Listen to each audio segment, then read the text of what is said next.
এটা আমি 3টে আলু ছোট্ট ছোট্ট পিস করে নিয়ে সেটাকে আমি মিক্সারে ঘুরিয়ে নিয়েছি, এরকম একটা পেস্ট বানিয়ে নিয়েছি। এটার মধ্যে দিলাম একটু লবণ, এটার মধ্যে দেব একটু বেসন, বেসন পরিমাণ মতো দিতে হবে। আমি এখানে 3টে টেবিল স্পুন মতো সাইজের বেসন দিয়েছি, দিয়ে এটাকে ভালো করে আমি এখন ঘুরিয়ে নেব।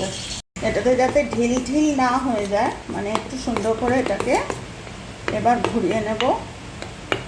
নিয়ে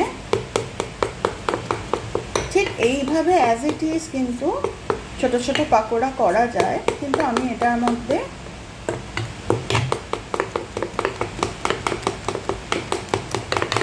আরেকটু ভালো করে এটাকে ঘোরাতে হবে। আমার একটা হাতে ক্যামেরা বলে আমি দেখাতে পারছি না। এবার আমি দিলাম এটার মধ্যে 3টে ডিম, 3টে আলু দিয়েছিলাম, 3টে ডিম দিলাম এটার মধ্যে। এবার এটাকে ঘুরিয়ে নেব।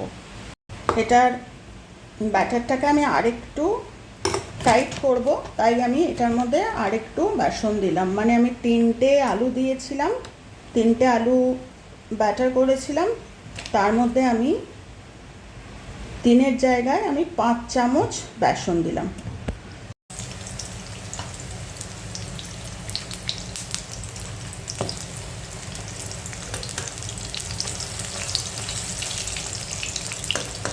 এটা অসম্ভব সুন্দর খেতে হয়। এটা আরেকটু বাসন বাড়িয়ে গোল গোল করে পাকোড়া করে এটা ডালনাও করা যায়, কিন্তু আমি এটা ডালের সাথে আর স্যালাডের সাথে এটা দেব। তো আমি কি কি দিয়েছি আমি আরেকবার রিপিট করে দিচ্ছি। সেটা হচ্ছে আলু ছোট ছোট করে কেটে ভালো করে মিক্স করে নিয়েছিলাম, একটা লিকুইড মতো ব্যাটার হয়েছিল, সেটার মধ্যে আমি দিয়েছি একটু ডিম আর লবণ আর কিছু দিইনি। এই দিয়ে আমি ভালো করে এটাকে পাকোড়া বানিয়ে নিচ্ছি।